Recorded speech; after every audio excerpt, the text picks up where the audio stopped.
الرحيم الحمد لله رب العالمين والصلاة والسلام على أشرف الأنبياء والمرسلين سيدنا أبي القاسم محمد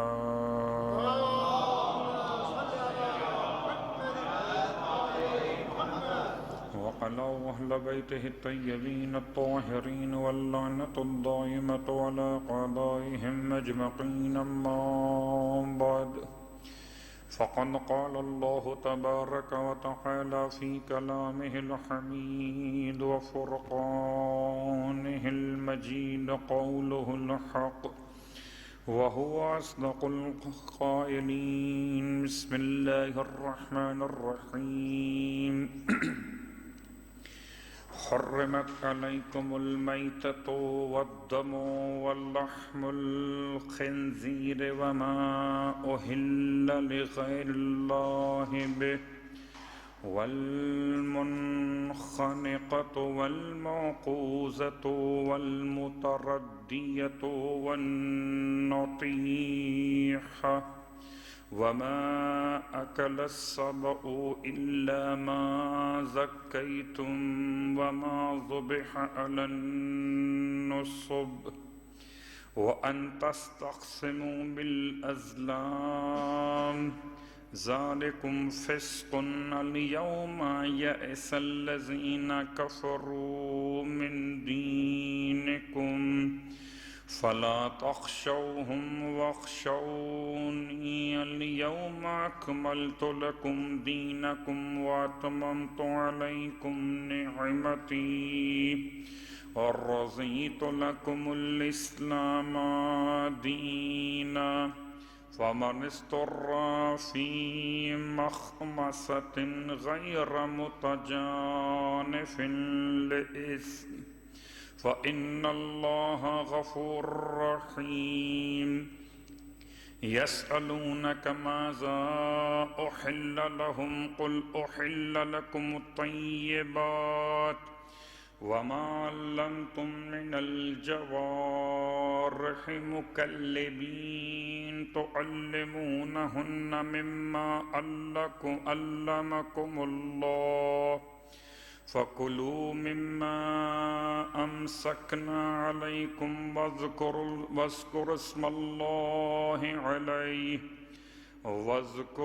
الله عليه واتقوا الله إن الله سريع الحساب اليوم أحل لكم الطيبات وطعام الذين أوتوا الكتاب حل لكم وطعامكم حل لهم والمحصنات من المؤمنات والمحصنات من الذين أوتوا الكتاب من قبلكم إذا آتيتموهن أجورهن محصنين غير مصافحين ولا متخذي أخدان ومن يكفر بالإيمان فقد حبط عمله وهو في الآخرة من الخاسرين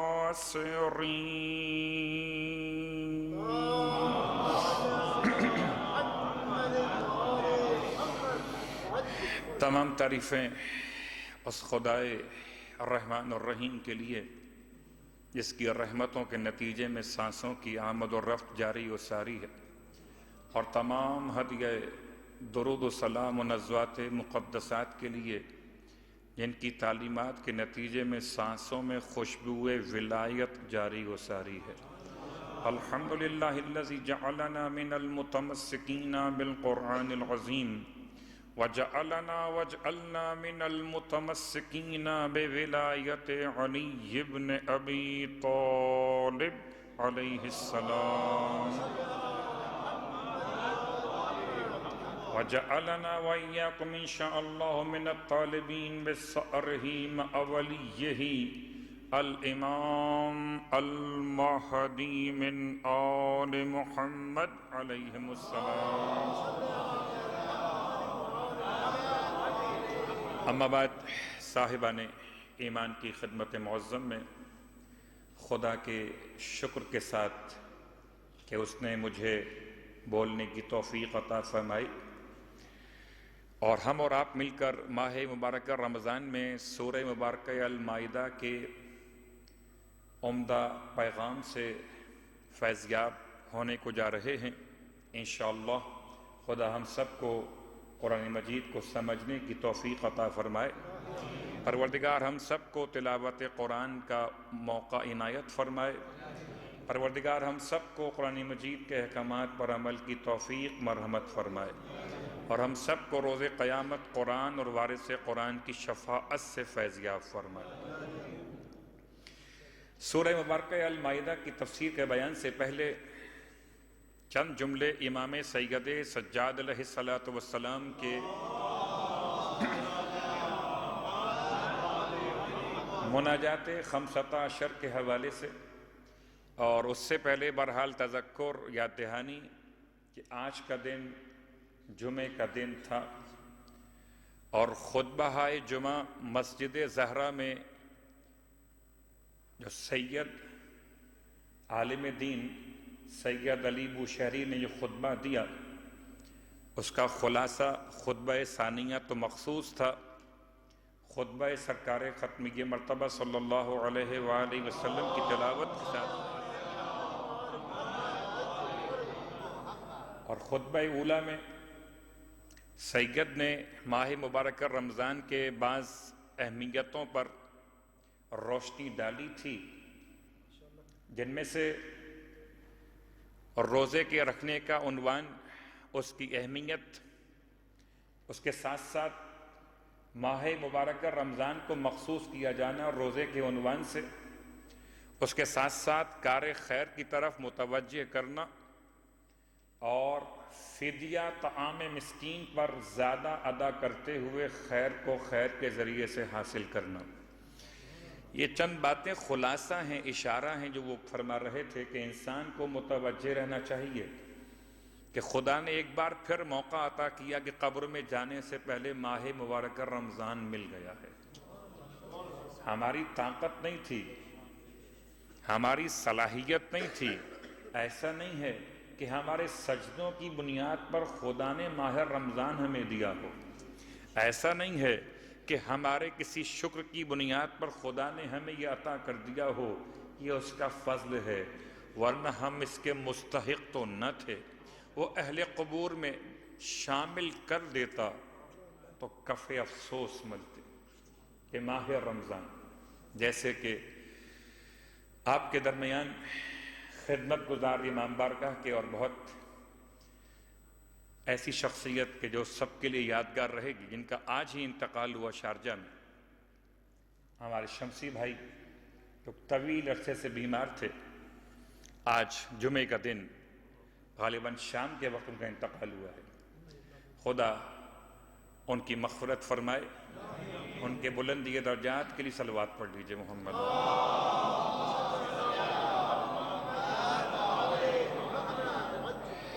اس کے بعد دوسرا مسئلہ، گرچہ یہ مسائل کے بعد میں آ سکتا ہے، لیکن اشارہ کر رہا ہوں کہ روزے کے حوالے سے ماہ رمضان میں رؤیت ہلال کا مسئلہ یہ پریشان کن کیوں رہتا ہے؟ اس لیے کہ ہم خاص طور سے متوجہ ان 2 مہینوں میں ہوتے۔ سال کے 12 مہینے مسئلہ وہی ہے، نہ مجتہد بدلا، نہ مسئلہ بدلا، نہ افق بدلا، نہ رات کا اشتراک بدلا، نہ شارقہ کے مشرق شمال اور جنوب کے علاقے بدلے، نہ شارقہ کے مغرب کے علاقے بدلے۔ بات تو وہیں پر ہے کہ ہماری توجہ بہت کم رہتی ہے تو پریشان ہو جاتے ہیں۔ تو خلاصہ ابھی تک ہو سکتا ہے آئندہ آنے والے ایک آدھ روز میں بات واضح ہو جائے۔ ابھی تک فی الحال خبر کی حد تک خبر ہے کہ آیت اللہ سیستانی کے مقلدین کے لیے ان کے بتائے گئے افق کے اعتبار سے جو قریب ترین افق یہاں سے ملتا ہے ان کے فتوے کی مناسبت سے بحرین، اور بحرین میں بعض علماء نے، بعض مومنین نے چاند کی گواہی دی ہے۔ جب اوقاف جعفریہ شارجہ یقین اور اطمینان کے ساتھ یہ خبر ہم تک پہنچا دے اور ہمیں بھی اطمینان ہو جائے، تو پھر آیت اللہ سیستانی کے مقلدین کے لیے بھی تاریخ وہی ہوگی جو کہ آیت اللہ خوئی کے مقلدین کے لیے تاریخ چل رہی ہے۔ یعنی پھر ماہ رمضان کی آج 2 تاریخ اور کل 3 تاریخ ہو جائے تمام کے لیے، اگر یہ مسئلہ واضح ہو جائے۔ ابھی تک بہرحال صرف خبر ہے، اطمینان کی حد تک اوقاف نے، جو اوقاف میں تشریف رکھتے ہیں علماء، ایک خبر کی حد تک بیان کیا ہے۔ ہو سکتا ہے آئندہ آنے والے 1-2 دن میں بات مزید واضح ہو جائے، تو کوئی مشکل نہیں ہے، کوئی پریشانی نہیں ہے۔ بات واضح ہو تب بھی، واضح نہ ہو تب بھی۔ واضح نہیں ہے تب تو ٹھیک ہے، جمعہ پہلا روزہ تھا اور چل رہا ہے سلسلہ آیت اللہ سیستانی کے مقلدین کے لیے۔ اور اگر آگے چل کر بات اس طرح واضح ہو جائے کہ نہیں، جمعرات پہلا روزہ تھا، تو جو روزہ رکھ چکے ہوں آیت اللہ سیستانی کے مقلدین جمعرات کے دن شعبان کے روزے کی نیت سے یا قربتاً الی اللہ کی نیت سے، تو ان کا وہ روزہ ماہ رمضان کے اور پہلے روزے میں شمار کر لیا جائے گا۔ اللہم صلی علی محمد۔ اور اگر خدا نہ خواستہ کسی نے جمعرات کو روزہ نہ رکھا ہو کہ میں تو آیت اللہ سیستانی کا مقلد ہوں، مجھ پر تو آج روزہ واجب نہیں ہے ان کے رؤیت ہلال کے مسئلے کے اعتبار سے، تب بھی اس وقت ٹینشن سے فائدہ کوئی بھی نہیں ہوگا۔ روزہ رکھنا ہوگا مگر عید کے بعد رکھنا ہوگا۔ تو فی الحال تو جیسے عبادت کر رہے ہیں کرتے رہیں، خبر آ جائے تو ان کے لیے فائدہ مند ہے۔ جو روزہ رکھ چکے ہیں ان کا شمار ہو جائے گا، اور جو روزہ جمعرات کا نہیں رکھ چکے آغا سیستانی کے نئے مقلدین، تو ان کے لیے آگے چل کر ایک روزہ عید کے بعد رکھنے میں انشاءاللہ خدا ہمت بھی دے گا اور طاقت بھی عطا فرمائے۔ صلوات پڑھے محمد وآلہ۔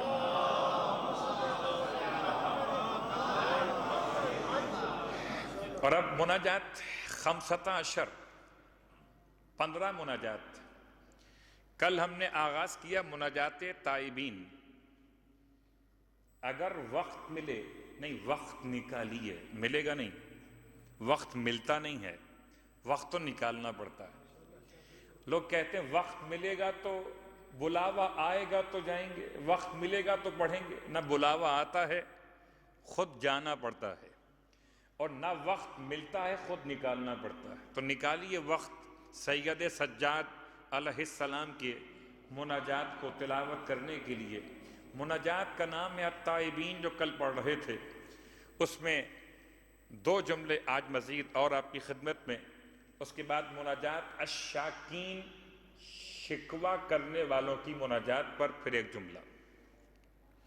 یہ 15 مناجاتیں امام کی، بہت غور کیجئے گا، دعائیں ہیں 52 دعائیں، مناجات صرف 15 ہیں۔ اس کا مطلب کہ دعاؤں میں جتنا زیادہ انسان بول سکتا ہے، مناجات میں اتنا بولنا بڑا مشکل تھا معصوم کے لیے بھی۔ تو مناجات اس لیے بہت کم ملیں گے۔ اس میں امام کا وہ خاص جملہ، توبہ کرنے والوں کی مناجات کیسی ہونی چاہیے، خدا سے کیسے باتیں کرنی۔ الہی انت الذی فتحت لعبادک بابا الی عفوک وسمیتہ التوبہ۔ پروردگار، تو نے ہی تو اپنے بندوں کے لیے کھولا ہے دروازہ اپنی معافی کی طرف، اور تو نے اس کا نام رکھا ہے توبہ، اور تو نے ہی تو کہا فقلت توبوا الی اللہ توبۃ نصوحا، تو نے ہی تو کہا کہ توبہ کرو اللہ کی طرف خلوص کے ساتھ، صدق دل کے ساتھ، دوبارہ گناہوں کا ارادہ نہ کرتے ہوئے، واپس گناہوں کے ماحول میں جانے کا ارادہ نہ کرتے ہوئے فما عذر من اغفل، اس کے لیے کیا عذر ہے جو پھر بھی غافل رہے جبکہ دروازہ کھلا ہوا ہو۔ حیرت کی بات ہے نا کہ دروازہ کھلا ہوا ہے اور باہر کھڑا ہوا انسان پریشان ہے۔ خدا نے بڑا لطف و کرم کیا، بہت لطف و کرم کیا، اس نے انسان کو دھوبی کے کتے کی طرح چھوڑ نہیں دیا ہے۔ بہت سخت جملہ ہے کہ نہ گھر کا رہے نہ گھاٹ کا رہے۔ خدا نے انسان کو مایوسیت سے ایسے نکال دیا کہ گناہوں سے تنگ آ کر نکلا، فرار کیا، خدا کی رحمت نے دامن پھیلا دیے، آ ہمارے پاس، دروازہ کھلا ہوا ہے۔ اب دروازہ کھلا ہوا ہو پھر بھی انسان داخل نہ ہو تو پھر کیا عذر ہوگا اس کا؟ امام کے الفاظ۔ اس کے بعد اسی جملے میں امام نے ایک اور خدا کی بارگاہ میں مناجات کا انداز سکھایا۔ فرماتے الہی ما انا باول من عصاک فتبت علی، پروردگار میں پہلا گناہگار نہیں ہوں۔ اللہ اکبر! یہ کیا انسان سوچ سکتا تھا کہ خدا سے ایسے بھی باتیں کرنا ہے؟ الہی ما انا باول من عصاک، میں پہلا گناہگار نہیں ہوں، فتبت علی، اس کو تو توبہ عطا کر رہا ہو۔ پروردگار مجھ سے پہلے بھی بہت سے لوگوں نے گناہ کیے ہیں اور تو نے ان کی توبہ قبول فرمائی ہے، تو میرے پروردگار اگر ان کی توبہ قبول فرمائی ہے تو میری توبہ بھی قبول فرما لے۔ پھر امام نے وہ جملہ استعمال کیا جس میں خدا کو ان ناموں کے ساتھ پکارا جن ناموں کا بڑا تعلق ہے مغفرت سے۔ خالی ایک جملہ، یا جمیل الستر، اے بہت اچھے انداز سے پردہ پوشی کرنے والے۔ وہ کتنے اچھے انداز سے پردہ پوشی کرتا ہے کہ تصور نہیں ہے۔ گناہ چھپایا تو چھپایا، نیکی کو نیکی نہ ہونے کے باوجود نیکیوں میں شامل کر لیا۔ یعنی الفاظ مولائے کائنات علی ابن ابی طالب علیہ السلام کی دعائے کمل،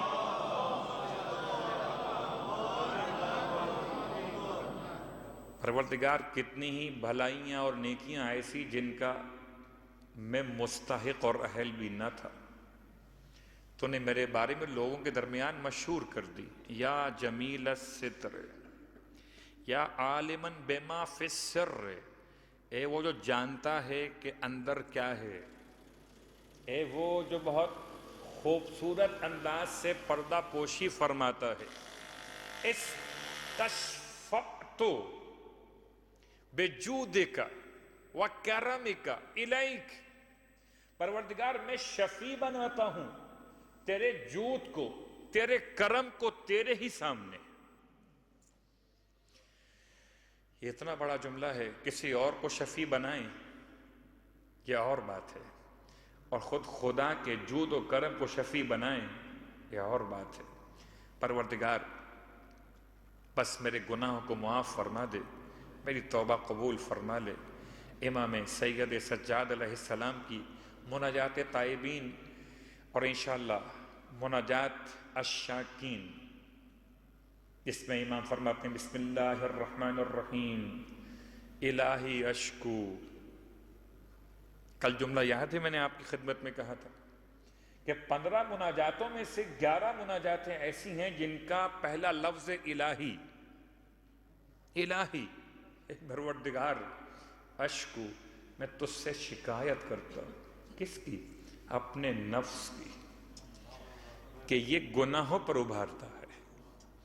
امارۃ بالسوء، میں اپنے نفس کی شکایت کس سے کروں؟ خدا نے انسان پہ اتنا لطف و کرم کیا، اور خاص طور سے ہم پہ اتنا لطف و کرم کیا کہ ہمیں مکتب اہل بیت عطا کر دیا ہے۔ ہم کس سے کہیں گے؟ اپنے معاملات کو کس سے شیئر کریں گے؟ معصوم نے خدا کا راستہ ایسے سمجھا دیا۔ سلام ہو سید سجاد پر کہ مناجات توبہ گزاروں کی بتائی، ترتیب لازم ہے کہ پہلے توبہ گزار بنو اور جب توبہ گزار بن جاؤ تو پھر نفس کی شکایت اپنے رب کی بارگاہ میں کرو، پروردگار نفس پریشان کرتا، کس سے کہوں گا؟ جب دشمن پریشان کرے تو کس سے کہوں گا؟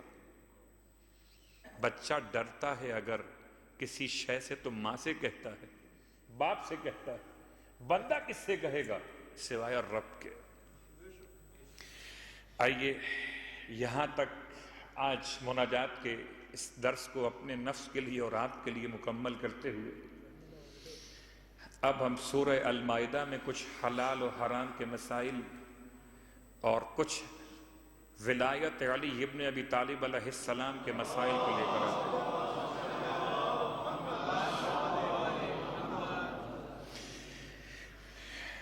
حرمت علیکم المیتۃ، سورہ مبارکہ المائدہ اور آیت نمبر 3۔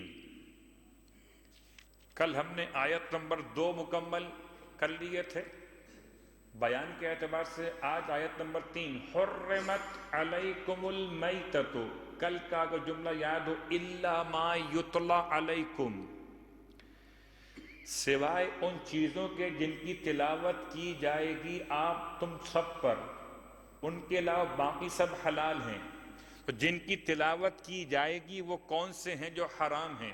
تو حرمت علیکم المیتہ، تم پر حرام کیا گیا مردار کا گوشت، لفظ گوشت استعمال نہیں ہوا لیکن یہاں مراد تفسیر میں لیا گیا مردار حرام ہے، کیا مطلب؟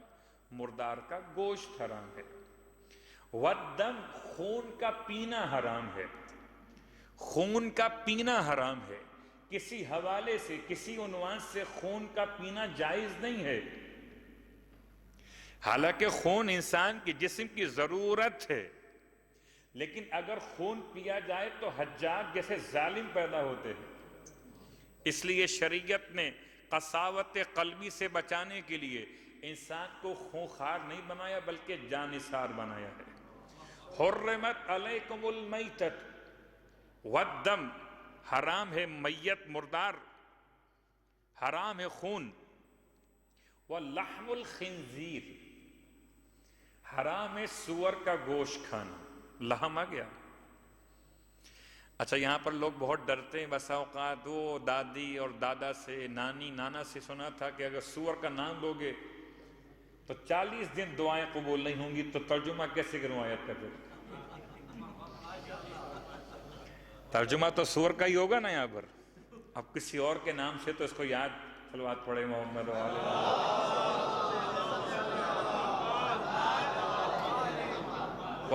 واللحم الخنزیر، تو خنزیر کہیے عربی کے اعتبار سے، اردو کے لحاظ سے سور ہی تو ہوگا، اب نام بدلیں، انگلش میں نام لیجئے، کسی اور زبان میں نام لیجئے، ہے تو مسئلہ وہی کہ حرام حرام ہے۔ وما اہل لغیر اللہ بہ، اور جس کو غیر خدا کے نام پر ذبح کیا گیا ہو اس کا گوشت بھی حرام ہے۔ والمنخنقۃ، اور وہ حیوان جس کا گلا گھونٹ کر مار دیا گیا ہو۔ والموقوذۃ، اور وہ حیوان جس کو تشدد کر کر کے مار دیا گیا ہو۔ زمانے جاہلیت میں عرب کرتے تھے کہ حیوان کا گلا گھونٹ کے اسے مارتے تھے پھر اس کا گوشت کھاتے تھے، یا مجوسی حیوان کا گلا گھونٹتے تھے اور جب مر جاتا تھا تو اس کا گوشت کھاتے تھے۔ والموقوذۃ، اور وہ حیوان جو تشدد کرتے کرتے مر جائے، اتنا اسے مارا جاتا تھا زمانے جاہلیت میں، عرب بتوں کی خوشنودی کے لیے حیوان کو اتنا مارتے تھے کہ وہ مر جاتا تھا پھر اس کا گوشت کھاتے تھے۔ موقوذہ کے 2 معنی ہیں، ایک وہ تشدد سے مر جائے اس کا گوشت بھی حرام ہے، ایک وہ جو بیماری کی شدت سے مر جائے اس کا گوشت میتہ میں آ گیا تب بھی حرام ہے۔ والمتردیۃ، اور جو اوپر سے نیچے گر کے مر جائے، پہاڑی علاقے، اور آپ تو جانتے ہیں کہ مکہ المکرمہ جہاں کے حالات کے اعتبار سے قرآن باتیں بیان کر رہا تھا، مدینہ منورہ پہاڑ موجود، مدینے میں بھی مکے میں بھی. اور حیوانات چرانے کے لوگ پہاڑوں پر جاتے تھے تو اوپر سے اگر بکری یا بھیڑ نیچے گر کے مر جائے تو اس کا نام ہے والمتردیۃ، یہ بھی حرام ہے. والنطیحۃ، اور اگر دو حیوان آپس میں لڑ پڑے اور ایک حیوان دوسرے حیوان کے پیٹ میں سینگ مار دے اور وہ سینگ لگنے سے مر جائے، وہ بھی حرام ہے، وہ حیوان بھی حرام ہو گیا. وما اکل السبع الا ما زکیتم، اور وہ جو درندہ جس کو اس طرح سے حملہ کر کے چیڑ پھاڑ کر کے کھا لے وہ بھی حرام. الا ما زکیتم، سوائے اس کے کہ تم اس جانور کو جو شکاری جانور ہے سکھا چکے ہو اور وہ خالی زخمی کر کے چھوڑ دے، تم جا کے ذبح کر لو، وہ حلال ہے. وما ذبح علی النصب، نصب ایسے بتوں کو کہا جاتا تھا جو خانہ کعبہ کے باہر تھے. اندر رکھے ہوئوں کو اصنام کہتے تھے، باہر والوں کو نصب کہتے تھے. ان میں فرق یہ تھا کہ نصب کی شکلیں نہیں تھیں، اصنام کی شکلیں تھیں. جو جانور ذبح ہوتے تھے وہ اندر نہیں ہوتے تھے، وہ باہر ہوتے تھے نصب کے آگے، اور اس کا خون یہ ان پتھروں میں ملتے تھے نصب کے اوپر. نصب بھی بتوں کی ایک قسم ہے، البتہ اس میں چہرہ نقش و نگار نہیں ہوتے تھے. تو جو نصب پر ذبح کیا جائے وہ بھی حرام. وَأَن تَسْتَقْسِمُوا بِالْأَزْلَامِ، اور جو تم تقسیم کرتے ہو قمار بازی کے ذریعے سے. یہ کیا ہے؟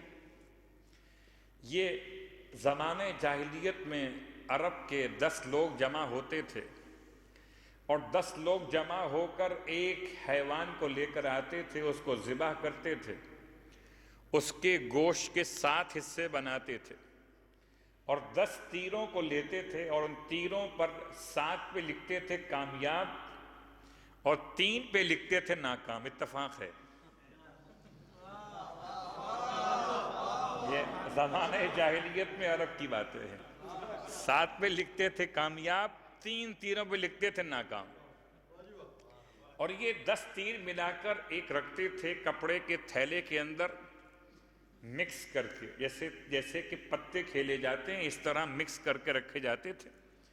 اور پھر ایک ایک کر کے شخص آتا تھا، اپنے حصے کا تیر نکالتا تھا، تیر پہ لکھا ہوا ہے کامیاب، تو گوشت کا ایک حصہ مل گیا بغیر پیسے دیے ہوئے. 2 3 4 5 6 7. اس کے بعد جس کے نصیب میں تیر نکلتا تھا ناکام تو اسے گوشت بھی نہیں ملتا تھا اور پیسے بھی دینے پڑتے تھے. ناکام کا مطلب کیا ہے؟ گوشت بھی نہیں ملتا تھا اور پیسے بھی دینے پڑتے تھے. تو یہ 3 تیر جو ہوتے تھے ناکام والے، یہ 3 حصے اس جانور کی قیمت کے لحاظ سے 1/3 2/3 اور مکمل، یہ 3 حصے ہوتے تھے کہ یہ 3 لوگ طے کریں گے جن کے حصے میں ناکام والا تیر آ گیا ہے. انہیں گوشت نہیں ملے گا، پیسے بھرنے ہوں گے. یہ ہے قمار بازی، یہ ہے جوا، یہ ہے لاٹری. اس کو شریعت نے بیان کیا. قرآن کی کون سی آیت؟ لوگ پوچھتے کہاں لکھا ہوا ہے؟ کبھی تفسیر پڑھیں اٹھا کر، سب مل جائے گا کہاں لکھا ہوا. اس زمانے کی یہ لاٹری تھی کہ جس کے نام سے تیر نکلا کامیاب کا تو اسے پیسے دیے بغیر گوشت مل گیا، اور جس کے نام پہ تیر نکلا ناکام کا اس نے پیسے دیے، گوشت پھر بھی نہ ملا. وَأَن تَسْتَقْسِمُوا بِالْأَزْلَامِ، یہ 11 طرح کے محرمات بیان ہوئے کہ کون کون سے حیوانات کا گوشت تم پر حرام ہے. بظاہر کہنے کو تو اعتراض ہو سکتا ہے کہ میت کہہ دیا تھا تو کافی تھا. تو ٹھیک ہے، شرعاً میت یہ تمام میتیں ہیں، گر کے مر گیا، سینگ لگ کر مر گیا، ہاں گلا گھوٹ کر مر گیا، تشدد کرتے کرتے مارا تو مر گیا، تو یہ شامل ہو گیا تھا. لیکن لغت کے لحاظ سے میت اسے کہتے ہیں جو طبعی موت مر جائے. تو اس لیے شریعت نے قرآن میں یہاں تک واضح کیا کہ میت بھی بیان کیا اور پھر کھول کھول کے بیان کیا۔ عرب والوں کے لیے کھولنا ضروری تھا، ورنہ وہ شریعت میں کیا گھولتے وہ آپ جانتے، اس لیے کھول کھول کے بیان کیا۔ ایسا نہ ہو کہ میت کہو اس کو جو خود سے مر گیا، یہ تو اوپر سے گر کے مر گیا، سکھا لیا جائے۔ کیوں حرام کیا گیا؟ حرام کیوں کیا گیا؟ پہلے مسئلہ یہ بیان کیا جائے، پھر یہ کہ گوشت کا آخر اتنا زیادہ کھل کے بیان کیوں ہے۔ تو پہلا مسئلہ کہ انہیں حرام اس لیے کیا گیا کہ دو مسائل ہیں۔ اگر ذبیحہ کے بدن سے پورا خون نہ نکل سکے تو جو خون رہ جاتا ہے اس میں ایسے جرمز ہوتے ہیں کہ شریعت مطہرہ نے انسان کی صحت کی حفاظت کے لیے اسے حرام کر دیا۔ لیکن یہ بات بھی یاد رہے کہ تین طبقے ہیں دنیا والوں کے۔ ایک وہ جو سب کچھ کھا جاتے ہیں، وہ کیڑے مکوڑے کیکڑے سب کھا جاتے ہیں، اور ایک طبقہ وہ ہے جو کچھ گوشت کھانے کو تیار ہی نہیں ہے۔ شریعت نے نہ ادھر رکھا مسلمانوں کو نہ ادھر رکھا، بلکہ درمیان میں رکھا کہ ان کی صحت کو دیکھا اور گوشت کھانے کی اجازت مشروط دے دی کہ ذبح کرو گے، اگر اللہ کا نام نہ لیا جائے تو کیا ہوگا؟ کیا فرق پڑتا ہے؟ فرق یہ پڑتا ہے کہ اگر اللہ کا نام نہ لیا جائے تو روحانی اعتبار سے وہ گوشت انسان کو نقصان پہنچاتا ہے، اگر خون پورا نہ نکلے تو جسمانی اعتبار سے، اللہ کا نام نہ لیا جائے تو روحانی اعتبار سے۔ خدا چاہتا ہے جسم بھی سلامت رہے، روح بھی سلامت رہے۔ اللہ اکبر، یا رسول اللہ، یا اللہم صلی علی محمد وعلی محمد۔ اور بیچ کا میں حصہ چھوڑتا ہوں، ولایت کو میں رکھتا ہوں اس کے بعد کے بیان میں، پہلے یہ گوشت کے مسئلے حل ہو جائے، چونکہ بہرحال ابھی سوال بھی جواب بھی حلال و حرام کے آ سکتے ہیں، تو آئیے ابھی آیت مکمل نہیں ہوئی، درمیان کا حصہ روکتے ہوئے فَمَنِ اسْتُرَّ فِي مَخْمَسَةٍ، جو مخمسہ میں ہو، یعنی حالت اضطرار میں مخمسہ نکلا ہے اس کیفیت سے جہاں پیٹ اس کی کمر سے لگ گیا ہو، اسے کہتے ہیں مخمسہ۔ یہ مخمسہ وہ نہیں ہے جو دماغ میں ہوتا ہے اردو کے لحاظ سے، یہ مخمسہ عربی کا مخمسہ ہے۔ اس کا مطلب ہے کہ اتنا زیادہ بھوکا ہے کہ اس کا پیٹ اس کی کمر سے لگ گیا ہے، اب یہ حرام بھی کھائے تاکہ جان بچ جائے۔ فَمَنِ اسْتُرَّ، بس جو مجبور ہو گیا ہو، اور ایسا مجبور ہوا فی مخمصۃ کہ اس کا پیٹ شدت بھوک سے کمر سے لگا ہوا، غیر متجانف لاسم، اور اسے کوئی گناہ کی طرف رغبت نہیں ہے، اسے حرام گوشت کی الفت نہیں ہے، اسے مرے ہوئے جانور کا گوشت کھانے کی عادت نہیں ہے،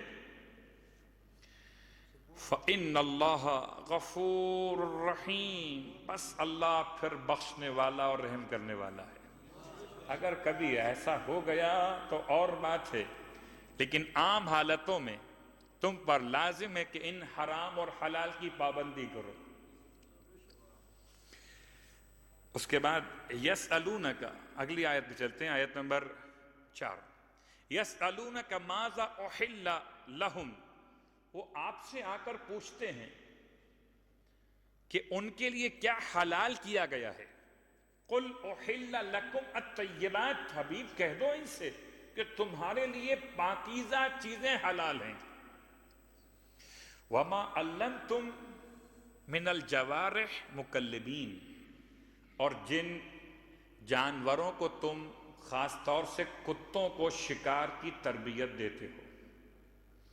جوارح کہتے ہیں کہ جس کے ذریعے سے کسب کیا جاتا ہے، کام کیا جاتا ہے، وہ چیزیں جوارح کہلاتی ہیں۔ انسان کے اعضاء و جوارح اس لیے کہتے ہیں کہ یہ انسان کی ہیلپ کرتے ہیں۔ تو وہ جانور بھی جوارے کہلاتے ہیں جو انسان کے لیے شکار کر کے لاتے ہیں، جوارے میں سے۔ مکلبین خاص کتے۔ تو علمونہن، تم انہیں سکھاتے ہو، مما علمکم اللہ، جو اللہ نے تم کو سکھایا ہے۔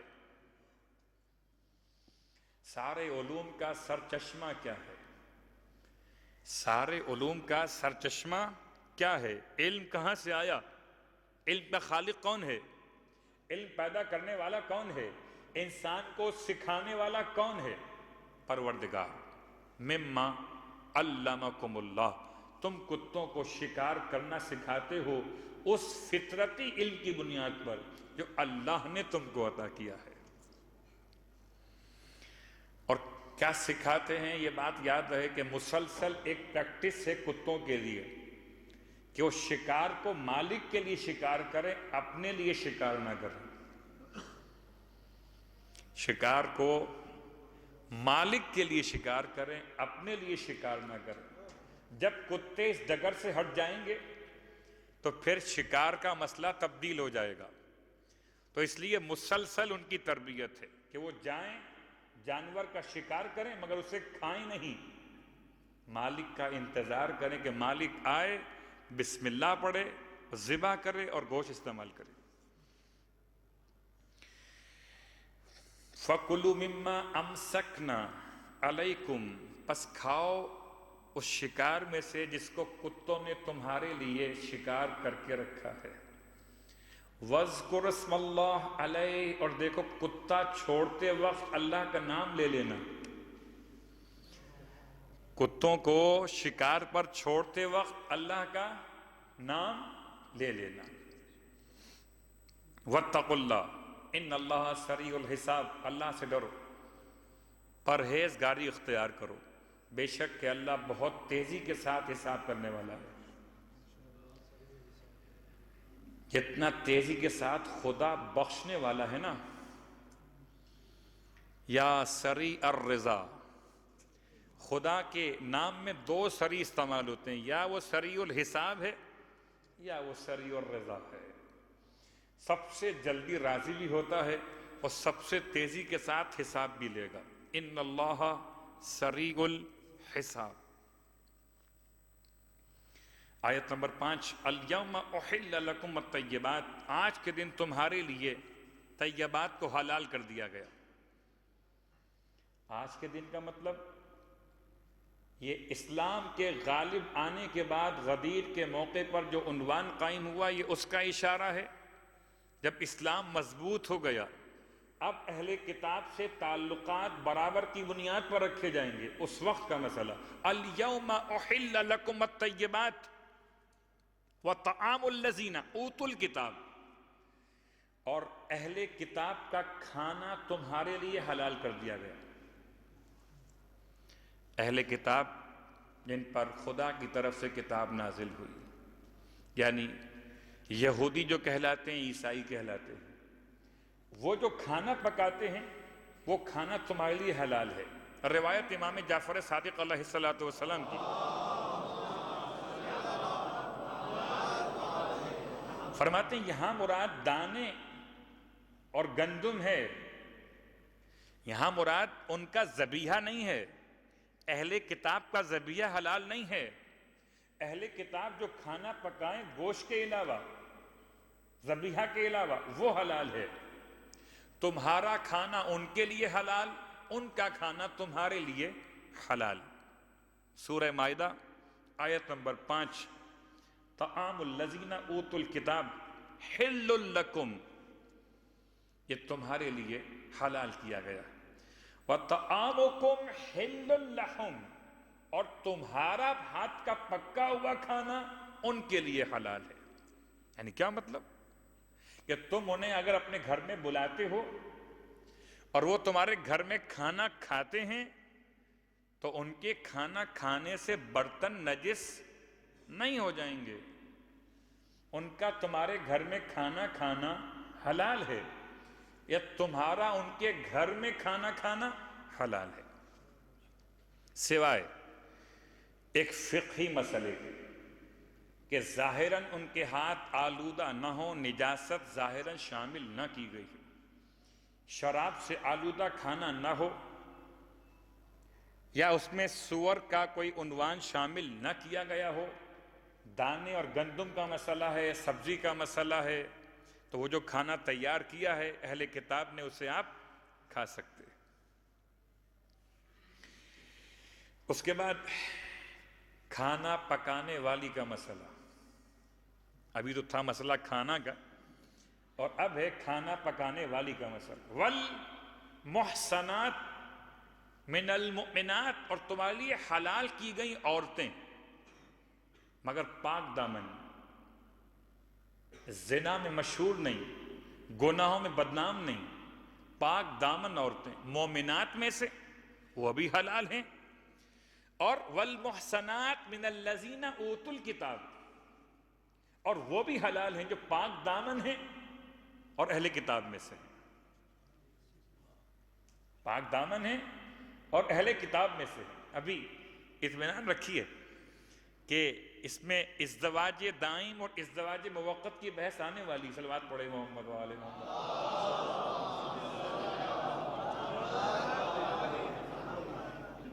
یہ حلال و حرام کا مسئلہ ہے نکاح کے بارے میں۔ مومنات محصنات سے نکاح حلال، اور محصنات اہل کتاب سے نکاح حلال۔ من الذین اوتوا الکتاب من قبلکم، مگر شرط کیا؟ اذا آتیتموہن اجورہن، جب تم ان کی اجرت دے دو۔ اجرت کا مطلب مہر،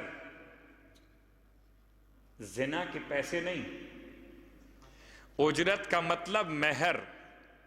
یہ میں نے کہاں سے ترجمہ کیا؟ زنا کے پیسے نہیں، یہ آگے بات آ رہی ہے۔ اذا آتیتموہن اجورہن، جب تم انہیں ان کا اجر دے دو۔ اجر تو دونوں میں دیا جاتا ہے، دائم میں بھی اور موقت میں بھی، نکاح میں بھی اور صیغہ میں بھی، لیکن چونکہ نکاح سے زیادہ اس لفظ کا جو اجر کا مسئلہ ہے وہ آتا ہے کس میں؟ متعہ میں، تو اشارہ شیعہ علماء کے نزدیک یہاں مراد کہ اہل کتاب سے متعہ کرنا جائز ہے۔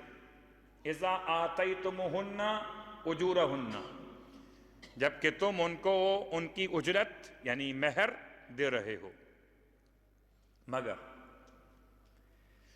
خدا نے کیسے انسان کو الگ کیا برائیوں سے؟ محسنین، اس حالت میں کہ تم بھی پاک دامن ہو، وہ بھی پاک دامن ہو جو اہل کتاب کی خواتین ہیں، اور جب تم ان سے کر رہے ہو نکاح موقت، ان کا مہر دیتے ہوئے، تو محسنین، تمہارا بھی دامن پاک ہو، ایسا نہ ہو کہ تم اسے کسی اور معنی میں سوچ رہے ہو گناہوں کی طرف۔ یہ وضاحت کس نے کر دی؟ غیر مصافحین، نہ تو کھلم کھلا ان کے ساتھ زنا کرو، ولا متخذی اخدان، نہ چوری چھپے ان سے یاری کرو، نہ چوری چھپے ان سے دوستی کرو۔ یہاں پر بعض علماء نے ترجمہ کیا کہ گفٹ کے نام سے تعلقات قائم کرنا حرام ہے۔ گفٹ دیا اور آپ نے زنا کر لیا، جائز نہیں ہے، حرام ہے۔ جس طریقہ شرعی نکاح کا ہے اسی میں موقت ہے، اسی میں دائم ہے،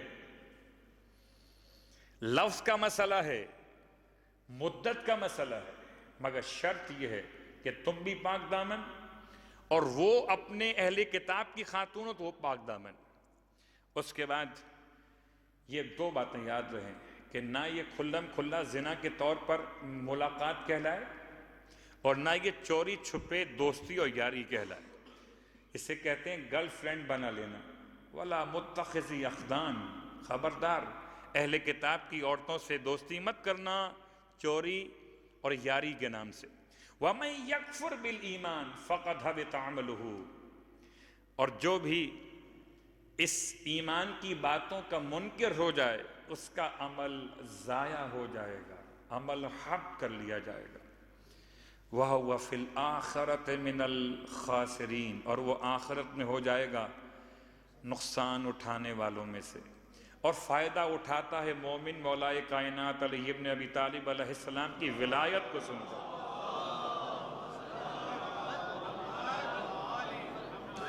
بھلا ہمارے پاس تو فائدہ ہی فائدہ ہے، ہم ولایت کے ماننے والے، ہم سیرت معصوم پہ عمل کرنے والوں میں شمار کیے جائیں تو فائدہ ہی فائدہ ہے۔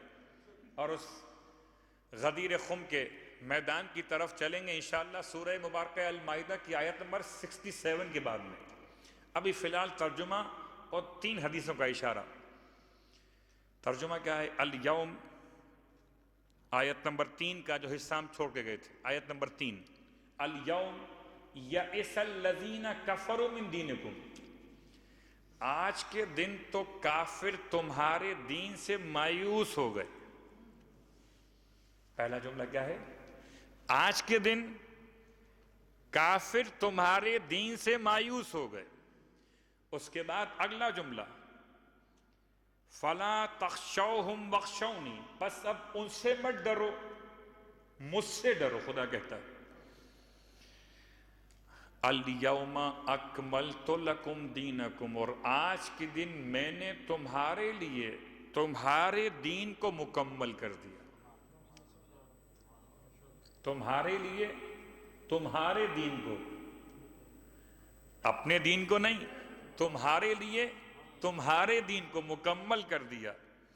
تو دین انسان کے لیے نہ کہ خدا کے لیے، دین پہ عمل کون کرے گا؟ انسان کرے گا۔ اکملت لکم دینکم واتممت علیکم نعمتی، اور تم پر میں نے آج اپنی نعمت مکمل کر دی۔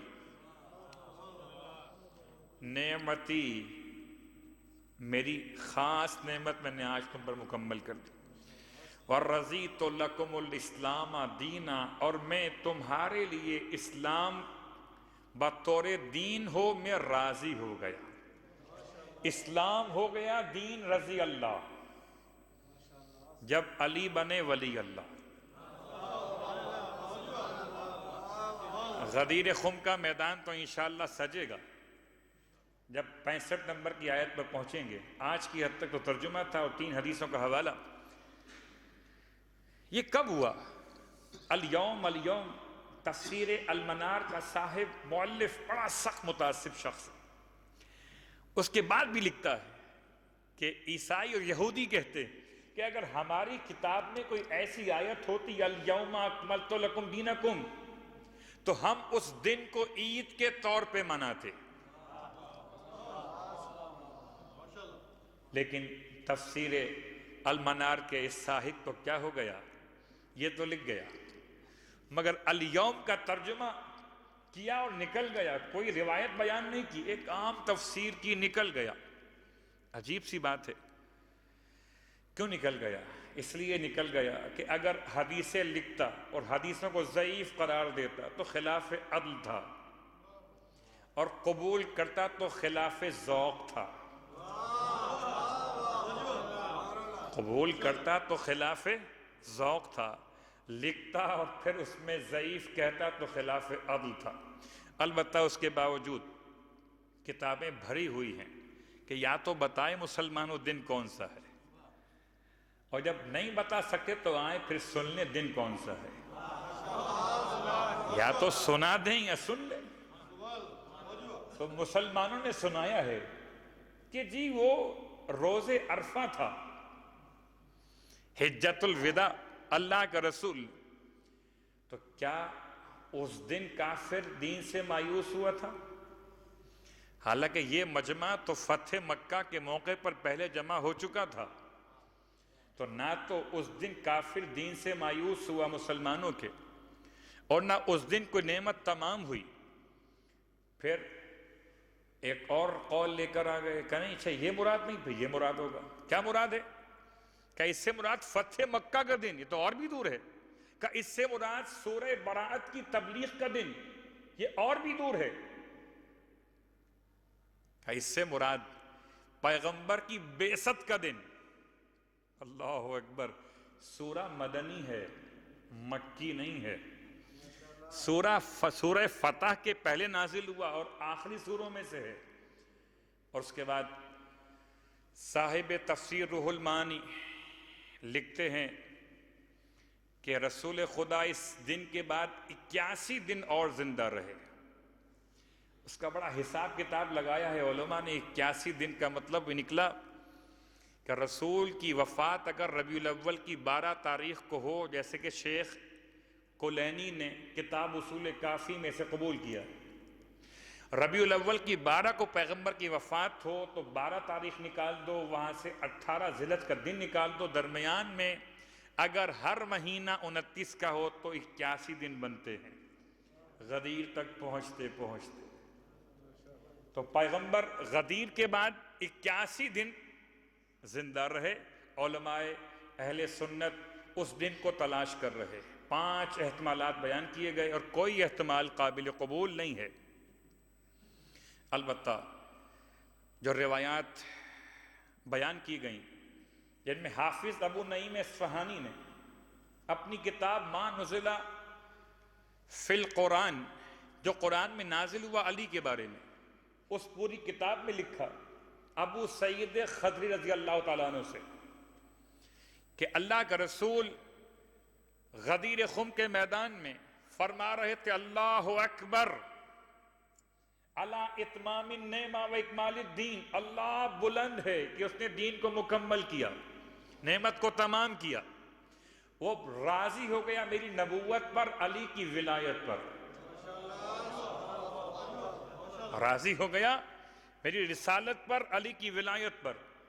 تو ابو سعید خدری، اس کے علاوہ ایک اور روایت اس کو بیان کیا ہے حضرت ابو ہریرہ سے، اور یہ بیان کرنے والے کون؟ بیان کرنے والے وہ ہیں کہ جن کو یاد کیا گیا خطیب بغدادی کے نام سے، اپنی تاریخ میں لکھتے ہیں کہ یہ آیت بعد میں نازل ہوئی، پہلے تھا بخن بخن کہنا حضرت عمر کا کہ اصبحت مولائی و مولا کل مسلم یا کل مؤمن و مؤمنہ، کہ مبارک ہو اے ابو طالب کے بیٹے، آپ میرے بھی مولا ہو گئے اور تمام مومنین مومنات کے بھی مولا ہو گئے، میرے بھی مولا ہو گئے، میرے بھی مولا ہو گئے اور تمام مومنین مومنات یا مسلمین مسلمات کے بھی مولا ہو گئے۔ ابو ہریرہ کہتے ہیں جب یہ مبارکباد دی تو آیت تب آئی تھی الیوم اکملت لکم۔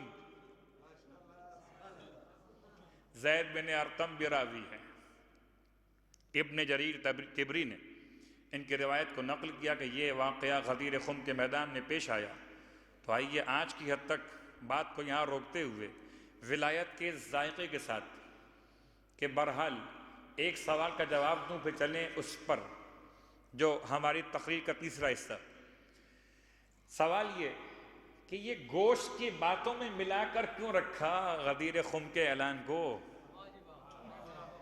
آیت نمبر 3 میں رکھا الیوم اکملت لکم دینکم، اور آیت نمبر 67 میں رکھا یا ایھا الرسول بلغ ما انزل الیک من ربک۔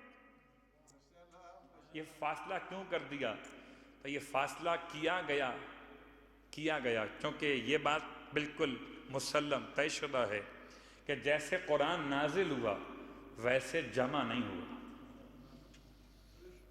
اس میں کوئی شک نہیں کہ آیتیں صورتوں کے اندر پیغمبر سے پوچھ کے رکھی گئیں، لیکن کس آیت کو کہاں رکھنا تھا، نازل کہاں پر ہوئی تھی، اس میں رسول سے نہیں پوچھا گیا۔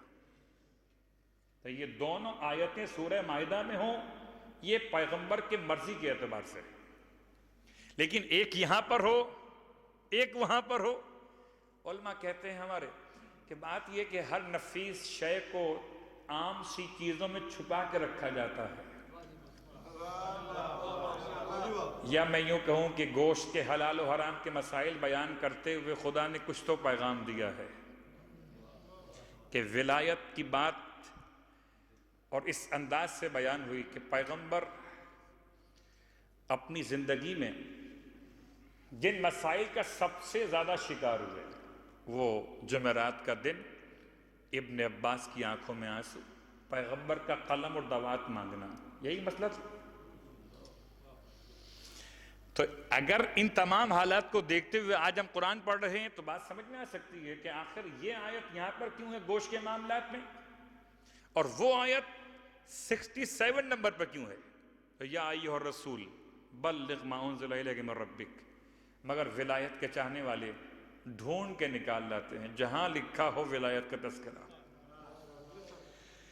اور اب آئیے ولایت کا ایک اور بہترین طرفدار، مولا کائنات کا صحابی، جس کی شان یہ ہے، میں نے کل بھی آپ کی خدمت میں بیان کیا تھا کہ ہم پہلے ترتیب کے ساتھ چل رہے ہیں جو عباس قمی نے بیان کیے، اور ان میں بھی ترتیب وہ ہے جو الفابیٹ کے اعتبار سے الف سے نام شروع ہوتے ہیں۔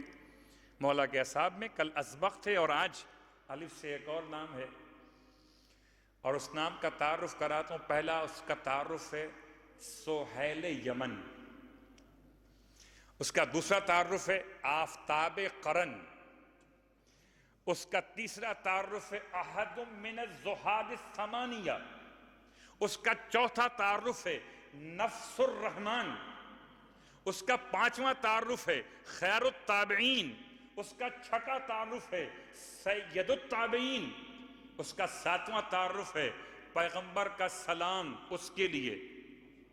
فرماتے تھے جو اس سے جا کر ملے میرا سلام اسے کہہ دے۔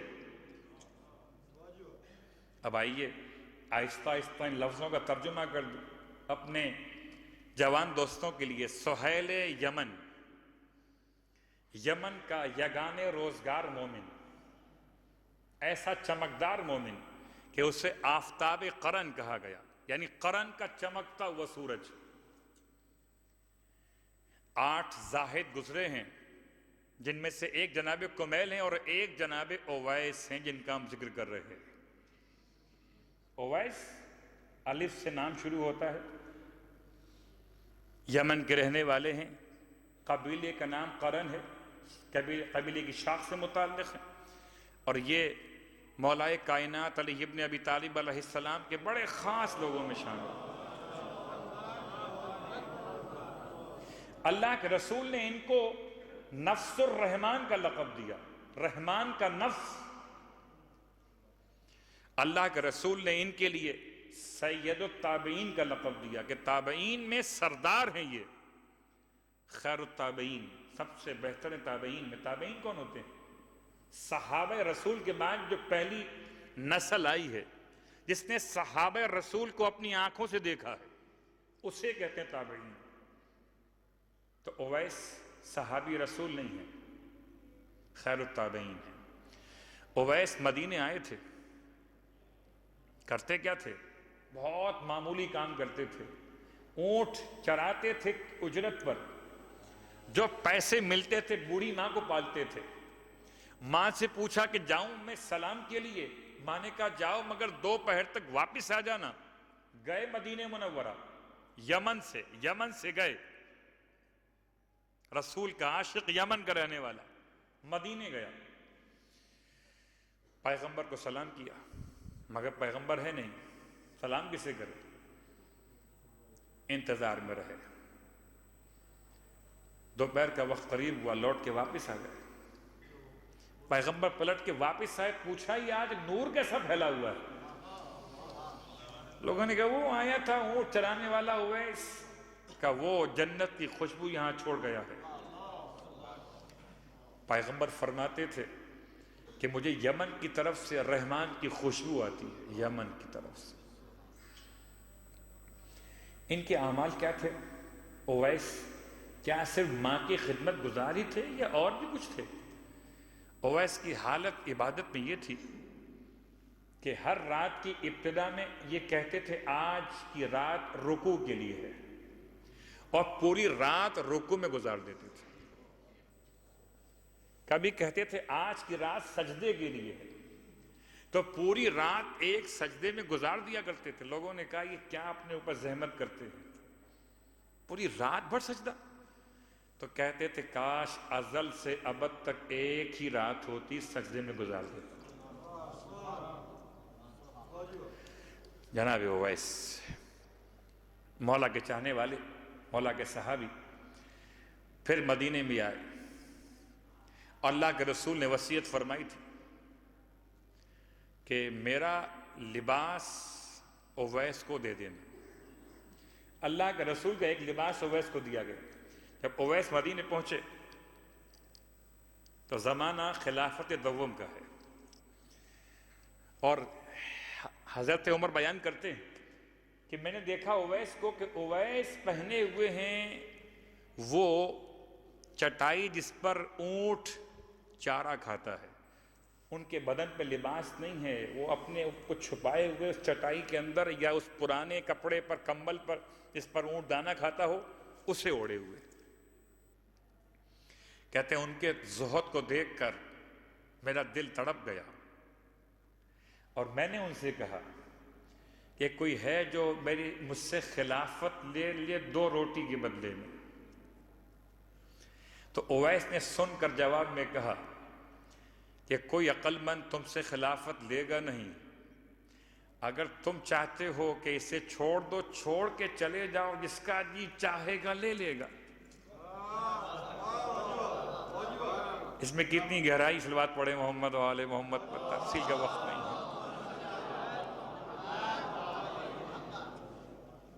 جس کی مرضی آئے گی لے لے، تم چھوڑ کے چلے جاؤ اسے۔ اس کے بعد اویس سے وہ کہتے ہیں آپ میرے حق میں دعا کیجئے۔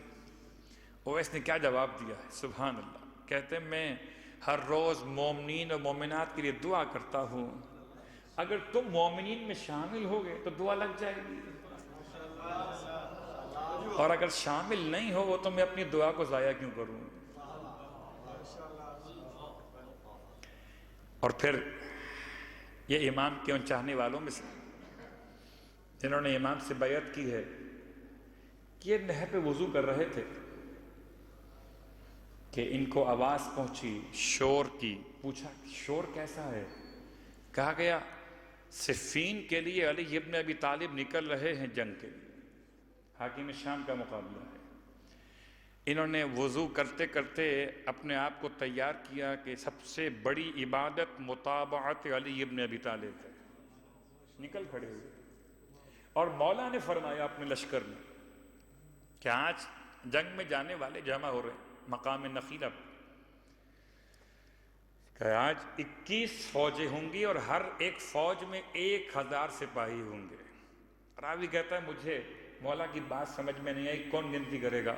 مولا نے ایک واک تھرو گیٹ لگوا دیا اس زمانے میں۔ کیا فرمایا مولا نے؟ 2 نیزے گاڑو اور ہر گھوڑا سوار ان 2 نیزوں کے درمیان سے گزرے گا 1 بائی 1 کر کے، تاکہ کاؤنٹنگ مکمل ہوگی۔ تو اس گیٹ سے ہر ایک گزرا اور گنتی ہوتی گئی۔ امام کے الفاظ سے 21 فوجیں ہوں گی اور ہر فوج میں 1000 سپاہی ہوں گے۔ 21 فوجیں ہوئیں مگر سپاہی بنے 20,999، ایک سپاہی کم ہے۔ امام لشکر روکے ہوئے، مولا چلیں، تقریباً تو وہ مکمل ہو گیا، چلتے ہیں، کہ نہیں ایک سپاہی آنے والا ہے۔ وہ سپاہی تھکا ہارا، ایک بہت کمزور نحیف، کون آیا؟ اویس۔ مولا کائنات کی بارگاہ میں پہنچے، مولا کے ہاتھ چوم کر مولا سے بیعت کی۔ کہا بیعت کس بات پہ کرتے ہو اویس؟ کہا بیعت آپ سے کرتا ہوں جان نثاری پر۔ اویس نے بیعت کی ہے جان نثاری پر۔ اللہ کے رسول فرماتے ہیں روز قیامت اویس ایک فرد کے طور پہ نہیں، ایک امت کے طور پہ اٹھے، قبیلہ مضر اور قبیلہ ربیہ کے افراد کی تعداد کے برابر اکیلا شفاعت کرنے والا ہوگا۔ اویس مولا کا چاہنے والا امام کے لشکر میں شامل ہوا اور صفین کے میدان میں اپنی جان قربان کر دی۔ عزیزو، آج کی تاریخ ولایت کے نام سے اس لیے بھی ہمارے عنوان سے ملی ہوئی ہے کہ ماہ رمضان کی 2 تاریخ، 5 تاریخ اور 7 تاریخ، یہ 3 تاریخیں امام رضا علیہ السلام سے منسوب۔ ولی عہدی میرے مولا کی، پھر زواج ہارون کی بیٹی سے مامو رشید کی بیٹی سے امام کا زواج، اور اس کے بعد آخری امام کی ولی عہدی پر بیعت اور سکہ جاری کرنے کا دن۔ یہ 3 تاریخیں، 2، 5 اور 7۔ لیکن میرا مولا اس کی ولی عہدی پر آج 2 رمضان دن گزار کر چاند کے اعتبار سے ہم بیٹھے ہوئے ہیں۔ رویت ہلال کا مسئلہ آپ کے علم ہے، لیکن عزیزارو، جب میرا مولا نکل رہا تھا نا مدینے سے، سب کو جمع فرمایا اور سب کو فرمایا کہ آج جی بھر کے مجھے دیکھ لو، اور سب اہل بیت جمع ہوئے امام رضا کو دیکھ دیکھ کے روتے تھے۔ اتنا گریہ تھا کہ مدینے کے 3 دن مشہور ہیں۔ ایک دن جب رسول خدا کی شہادت وفات ہوئی، لوگ بہت روئے تھے۔ جب حسین نے مدینہ چھوڑا تب لوگ بہت روئے تھے، یا جب امام رضا نکل رہے تھے مدینے سے، لوگ بہت روئے تھے۔ امام کا فرزند 5 برس کا شہزادہ ہے، اپنے سر سے چھوٹے سے امامے کو اتار کے رکھا، مدینے کی مٹی کو اٹھا کے سر پہ ڈالا، اپنے گریبان کو چاک کیا، آستین کو پلٹ کر روتا تھا جیسے یتیم روتے ہیں۔ امام رضا نے اپنے بیٹے کو سینے سے لگا لیا، بیٹا یہ کیا حال بنا لیا؟ شہزادہ عرض کرتا ہے، بابا جسے اپنے یتیم ہو جانے کا یقین ہو گیا ہو، اس سر پہ خاک نہ ڈالے تو کیا کرے؟ میں کہوں گا یا امام جواد، آپ نے اس سر پر خاک اڑائی ہے، بابا نے گلے سے لگا لیا ہے۔ ارے ہائے وہ سکینہ جو کربلا سے اپنے بابا کو رخصت کرتے ہوئے کہتی تھی، بابا ایک مرتبہ ایسے سر پہ ہاتھ رکھ دیں جیسے آپ نے چچا مسلم کی بیٹی کے سر پہ رکھا تھا۔ امام رونے لگے، سکینہ کیا کہنا چاہتی ہو؟ کہا بابا آپ کے بعد میرے سر پر کوئی ہاتھ رکھنے والا ملے نہ ملے، مجھے پتا تو چل سکے کہ یتیموں پہ شفقت کیسے ہوتی ہے۔ بابا سینے سے لگا لیجئے کہ سکینہ پھر اس سینے کو کہاں پا سکے۔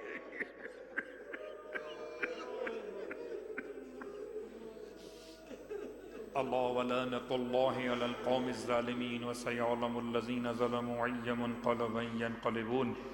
بار اللہ واسطہ محمد و آل محمد کا ہماری اس عبادت کو اپنی بارگاہ میں قبول و مقبول فرما۔ بار اللہ واسطہ محمد و آل محمد کا پروردگار تمام حاضرین کی حوائج شرعیہ کو پورا فرما۔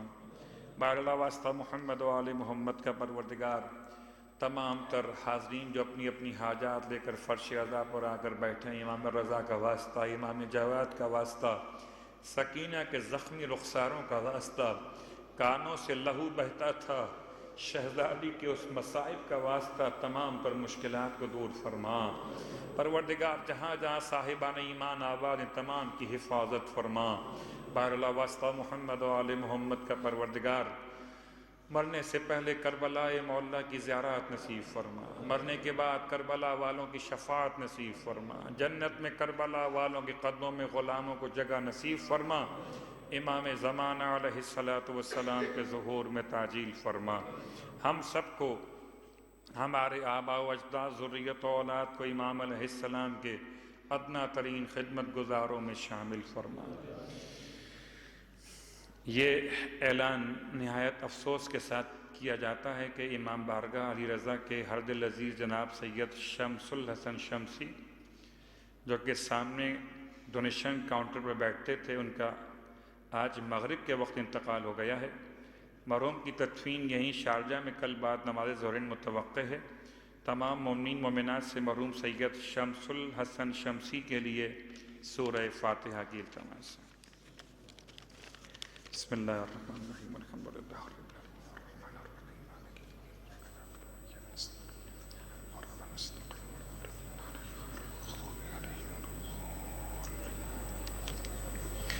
ایک سورہ فاتحہ کی التماس آج کی افطاری اور مجلس منجی فیملی کی جانب سے تھی اور مسرور رضوی فیملی کی جانب سے، کہ مرحومین سید محمود حسن ابن سید جعفر حسن، صفیہ خاتون بنت سید محمد سبطین، کنیز زینب بنت سید محمود حسن، عزیز زینب بنت سید محمود حسن، جاوید حسن ابن سید مسعود حسن، سیدہ نصیر بنت سید حسینی، سیدہ بنت جعفر حسن، نسیمہ حسن بنت سید ذکی حسن، اور لطیف النساء بیگم بنت سید محمد سبطین، سید مہدی حسن ابن سید حسن مجتبیٰ، اور منجی فیملی اور رضوی فیملی کی تمام مرحومین کے لیے، تمام حاضرین، تمام شہداء کو یاد فرماتے ہوئے حاضرین کی مرحومین کے لیے ارسال فرما دیجیے۔ بسم اللہ الرحمن الرحیم، الحمدللہ رب العالمین الرحمن الرحیم مالک یوم الدین ایاک نعبد و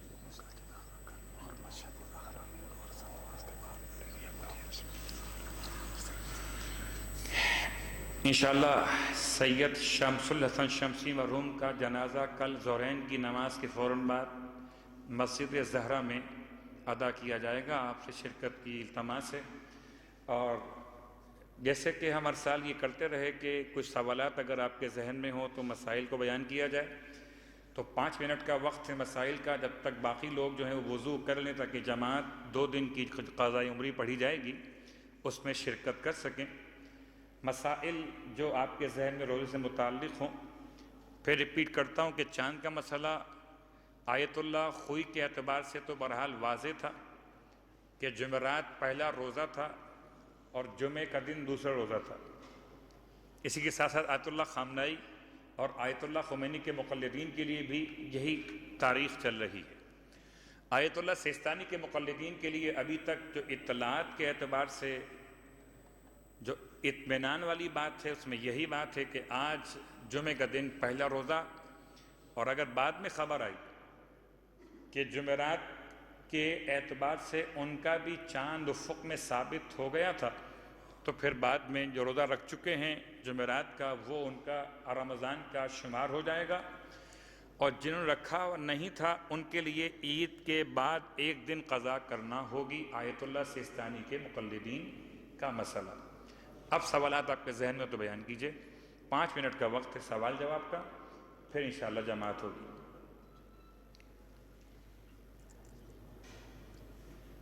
کوئی مسئلہ آپ کے ذہن میں ہو تو بیان کیجئے انشاءاللہ۔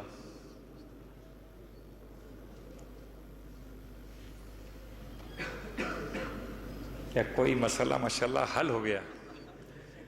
تو اس سے اچھی اور کیا بات ہے کہ وہ سبق یاد ہو گیا ہے، جو 3 سال سبق سنایا تھا وہ یاد ہو گیا۔ جی کاروبار پہ اگر پیسے لگائے تو اسی کے حوالے سے جو میرا سوال تھا اس حساب سے اگر سوال ان کا کاروبار میں شراکت، پیسہ لگایا کاروبار میں کسی مومن کے ساتھ، اور بعد میں خبر ہوئی کہ وہ کاروبار جس حوالے سے ہو رہا ہے وہ شرعاً جائز نہیں ہے، کوئی حرام کاروبار کیا جا رہا ہے، تو اس کا پروفٹ یا منافع لینا بھی حرام ہوگا، اور ان پر لازم ہوگا کہ اپنی شراکت کو ختم کر کے اپنے پیسے کو واپس اس سے الگ کر دیں تاکہ ان کے نامہ اعمال میں حرام کاروبار کی شراکت نہ رہے۔ یہ اسی آیت کے متعلق ہے جو آپ نے 7 حصے اور 3 حصوں کا بتایا تھا، تو اس کے اندر اگر 10 کے 10 جو موجودہ شخص ہے وہ سب حصہ دے اور تب ایک کے حصے میں پورا گوشت آ جائے تو اس میں کیا ہوگا؟ بسم اللہ الرحمن الرحیم۔ یہ مسئلہ نہیں ہے بلکہ یہ ایک سوال اس طرح کا ہے جو آیت سے متعلق کیا گیا۔ بات یہ کہ اگر 10 افراد مل کر کسی ایک شے کو خریدتے ہیں، اس کے بعد کسی ایک کے لیے وہ شے مخصوص ہو جاتی ہے اور باقی افراد کو اگر کچھ نہیں ملتا تو وہی مسئلہ ہے جو بیان کیا گیا کہ یہ جائز نہیں ہے۔ جی لاٹری جائز نہیں ہے۔ جی صاحب ایک سوال آپ نے بتایا کہ اہل کتاب کے ساتھ نکاح کر سکتے ہیں یا وہ عقد کا جو بتایا، تو کیا یہ شادی شدہ کر سکتا ہے یا نہیں کر سکتا؟ یہ بسم اللہ الرحمن الرحیم۔ شادی شدہ انسان کے لیے شرعاً گنجائش یہ ہے کہ وہ ایک وقت میں 4 نکاح کر سکتا ہے، البتہ بعض مراجع کہتے ہیں کہ اگر اس کے گھر میں سید زادی موجود ہو تو اس کے ہوتے ہوئے وہ کسی اہل کتاب سے متع نہیں کر سکتا کہ اس کی توہین واقع ہو سکتی ہے سید زادی کی۔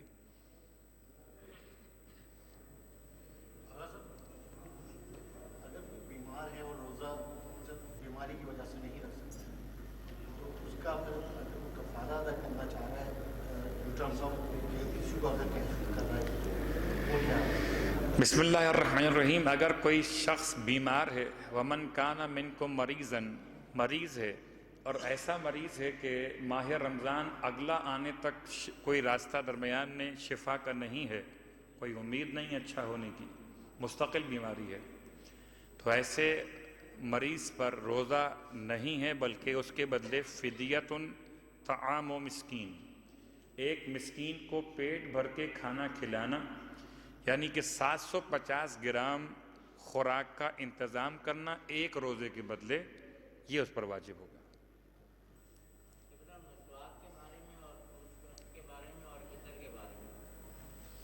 تین سوالات کیے گئے. بسم اللہ الرحمن الرحیم. پہلی بات، مسواک، ٹوتھ پیسٹ اور عطر یا خوشبو.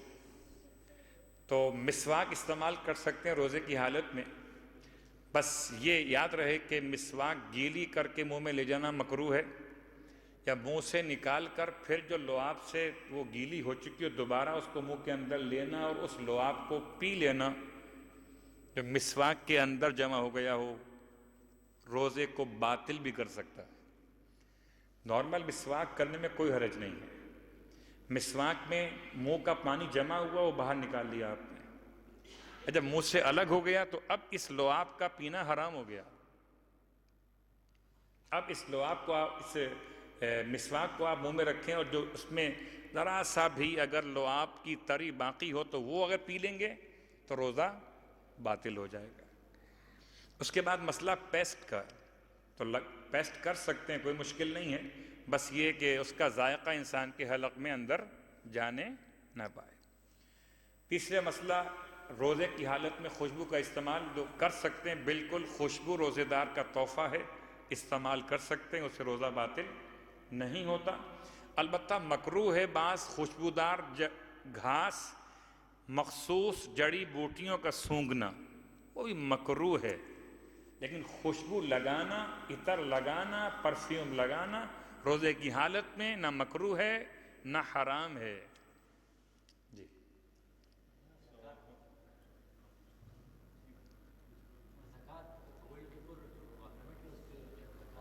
جی ہاں. بسم اللہ الرحمن الرحیم. 5 منٹ مکمل ہونے والے ہیں اور جب میں نے سوال کا وقت دیا تھا وہ سب خاموش تھے. بہرحال زکوٰۃ کا مسئلہ یہ ہے کہ زکوٰۃ سونے کے سکوں پر نصاب پورا ہونے کے بعد، سکوں پر، کوائنس پر، جبکہ وہ کوائنس بطور کرنسی استعمال ہوتے ہوں، جیسا کہ نہیں ہے فی الحال ہمارے درمیان. اس وقت جو کرنسی استعمال ہوتی ہے، جو کوائنس استعمال ہوتے ہیں، وہ سونے کے نہیں ہیں. جو سونے کے سکے ہیں وہ استعمال نہیں ہوتے، تو پھر اس پر خمس سے زکوٰۃ نہیں ہے.